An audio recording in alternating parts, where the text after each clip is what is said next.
Tapi kejadian ini terjadi sudah cukup lama sebenarnya.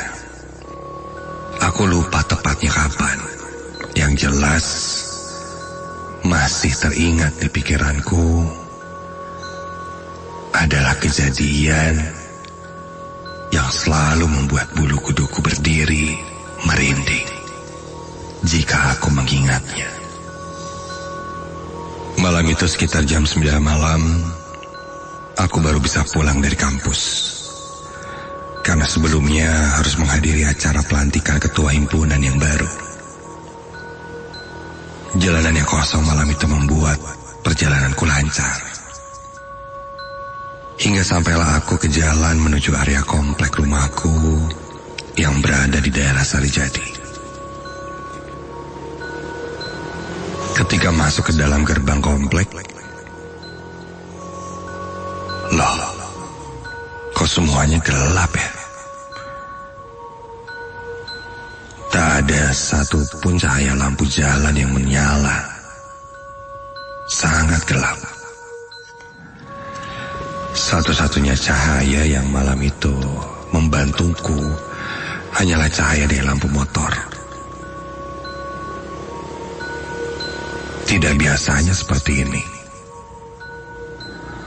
Pos satpam depan yang biasa terlihat berjaga, kulihat saat itu kosong dan gelap. Di jalan itu aku tidak melihat satu orang pun. Dan tak lama, rintik hujan mulai turun. Membuatku harus bergegas sampai ke rumah. Akhirnya, begitu sampai di rumah, hujan turun dengan deras.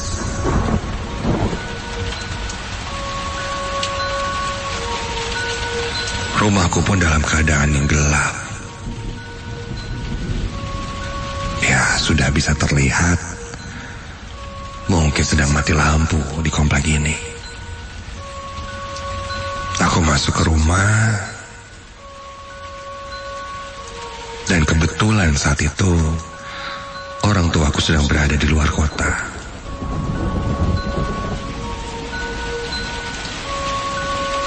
Dan di rumah berarti hanya ada adikku saja. Seharusnya dia ada di rumah dan mungkin sedang berada di kamar sekarang. Heran, rumah mati lampu, dia nggak nyalain lilin, dibiarkan gelap seperti ini.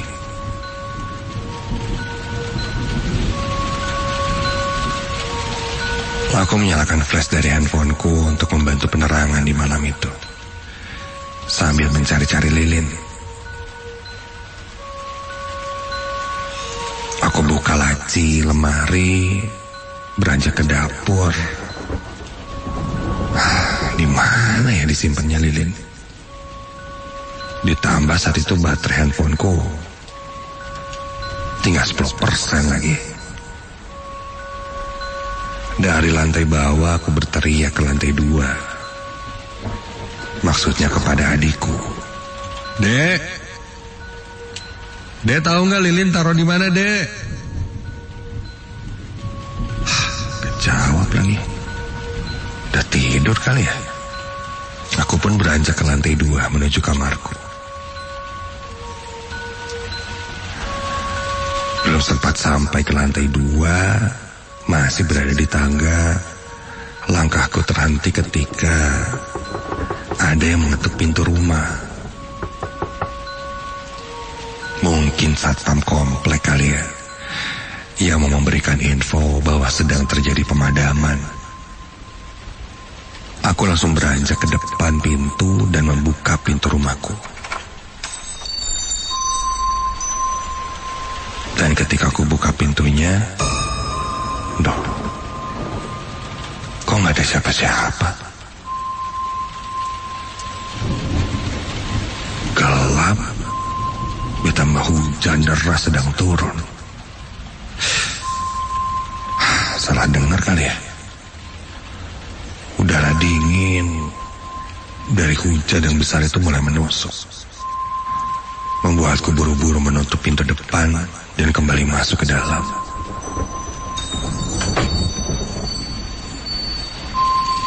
Setelah kukunci pintunya, aku kembali menaiki tangga menuju lantai 2.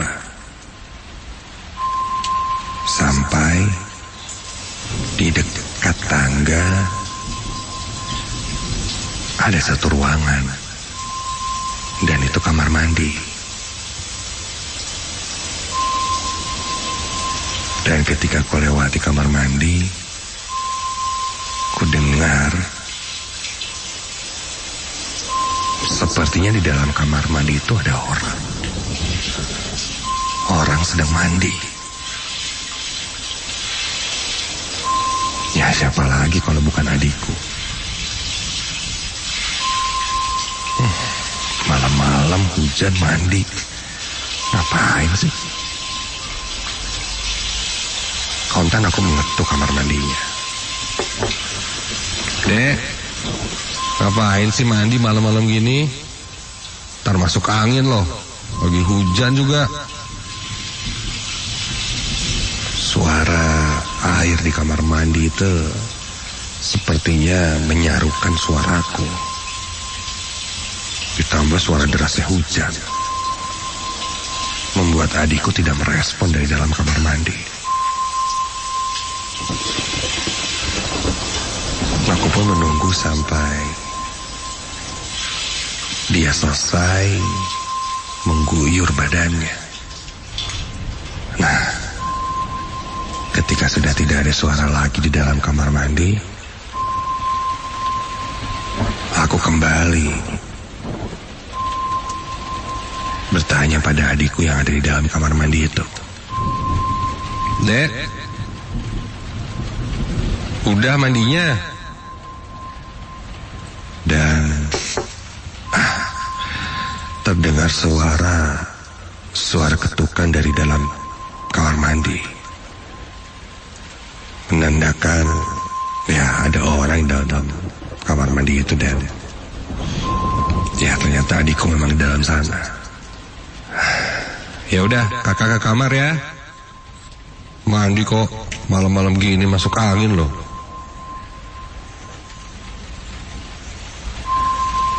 Ketika aku membalikan badan menuju ke kamarku, terdengarlah suara pintu kamar mandi itu terbuka di belakangku. Kontan aku langsung menengok ke arah pintu itu.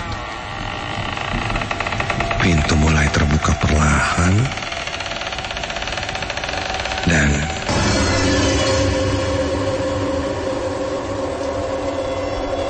kamar mandi jelas dalam keadaan gelap karena mati lampu.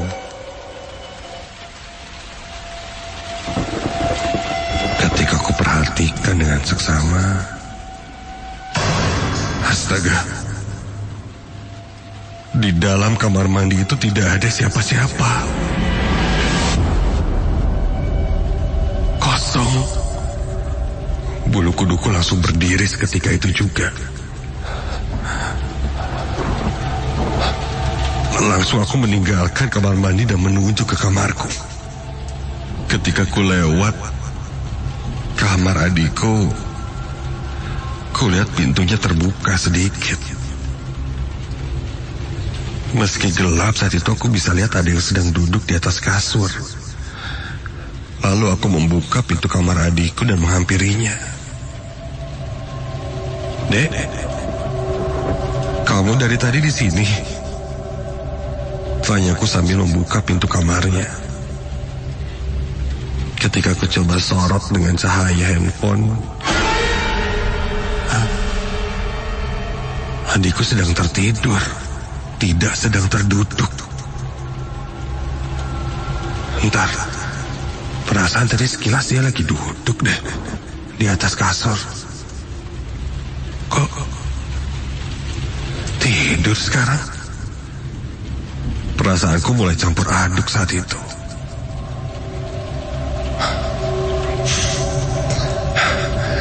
Sudahlah, Aku lalu kembali ke kamarku dan menutup pintu kamarku.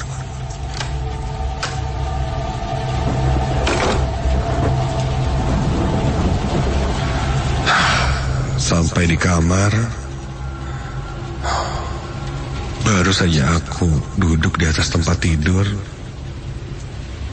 ku dengar ada suara langkah kaki berlarian di lorong lantai 2.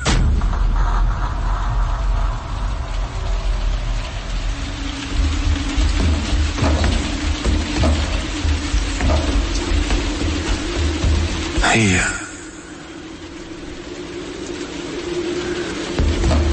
Dia berlari seakan bolak-balik di lantai 2. Karena lantai 2 rumahku itu kayu, jadi terdengar sangat jelas. Denyut kayu yang diinjak berlarian.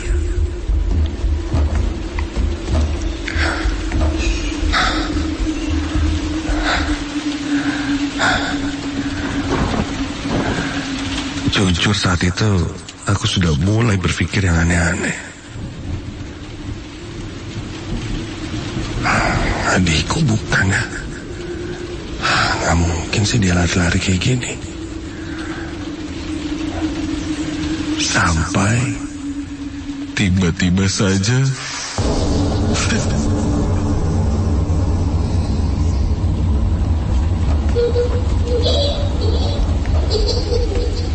suara berlarian di lorong kali ini disertai dengan suara tawa seorang perempuan. Suaranya aneh dan menyeramkan, seperti melesat-lesat, hilang, muncul lagi, dan terus seperti itu.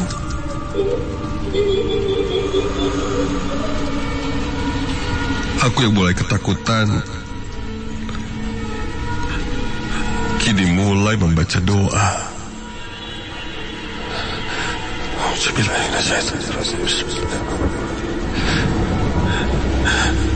Namun suara tawanya membuatku susah berkonsentrasi. Ingin rasanya aku keluar dari rumah, namun apa daya aku di lantai 2, dan entah apa yang terjadi jika aku membuka pintu, dan apa yang akan kulihat di balik pintu kamarku itu. Pikiranku kacau campur aduk. Aku pun mengambil handphone dan mencoba menelpon adikku.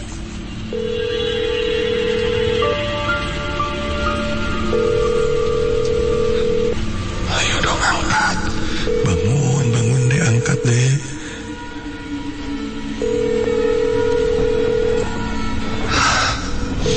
Duh, kenapa gak diangkat sih? Kebok banget tidurnya. Deh, angkat deh. Telepon adikku tidak diangkat. Hanya terus berdering. Tersambung tapi dia tidak mengangkatnya. Sampai tiba-tiba pintu kamarku digedor sangat kencang.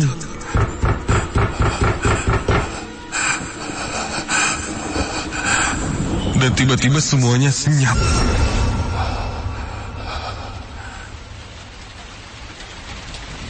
Yang ku dengar kini hanya suara derasnya air hujan dari luar.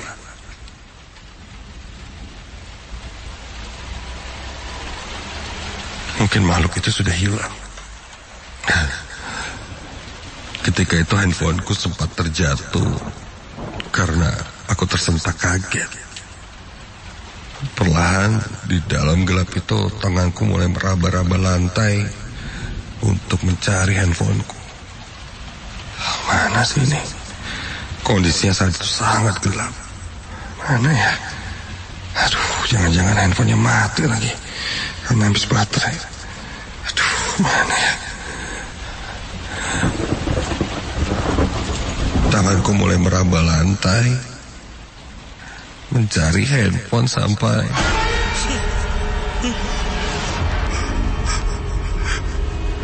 aku menyentuh sesuatu. Dan yang jelas itu bukan handphoneku.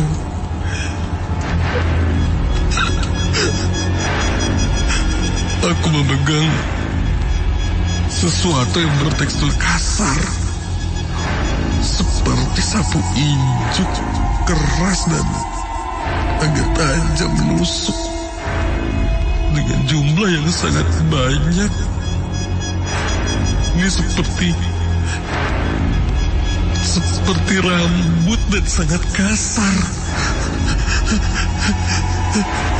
Dan tiba-tiba terdengar suara cekikikan tepat berada di sebelahku. Dan kali ini di dalam kegelapan mewujud sesosok perempuan serba putih, terlihat seperti asap, dan terlihat juga bentuk wajah dengan mulut menganga tepat berada di sebelahku.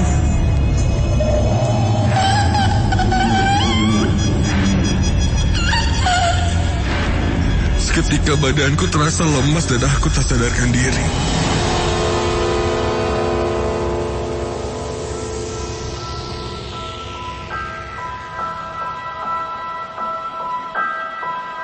Keesokan harinya ketika terbangun, aku terbangun dengan posisi tertidur di lantai. Ketika aku bangun, listrik sudah menyala. Aku buru-buru mengambil handphoneku yang terletak di lantai, dan benar saja, handphoneku dalam keadaan mati total. Aku pun langsung cas handphoneku. Aku keluar kamar, berjalan ke bawah dan kulihat ada orang tua aku juga adikku. Mereka sedang bersiap sarapan. Aku ceritakan kejadian malam itu pada keluargaku. Namun tidak ada yang percaya omonganku. Aku bilang, semalam mati lampu, hujan deras. Di rumah tidak ada siapa-siapa. Bahkan adikku tidur sangat pulas. Mereka bilang aku hanya bermimpi. Aku coba meyakinkan semuanya, namun tidak ada yang percaya. Malam itu, adikku bilang dia sedang tidak ada di rumah dan menginap dengan teman-temannya. Dan dia pun sempat membalas pesanku ketika aku mencoba meneleponnya. Namun pesan itu tidak pernah aku baca karena handphoneku mati. Berarti semalam aku memang benar-benar sendirian berada di rumah itu. Entahlah. Dan aku pun tidak peduli jika mereka mempercaya atau tidak. Tapi aku mengalaminya sendiri. Aku pernah mendengar jika hujan sedang turun sangat deras dan lebat, mereka bisa jadi berteduh ke rumah kita. Sialnya mungkin malam itu, sosok perempuan itu yang mampir ke rumahku. Dan melihatku sedang sendirian, mereka menjahiliku dengan caranya mereka sendiri.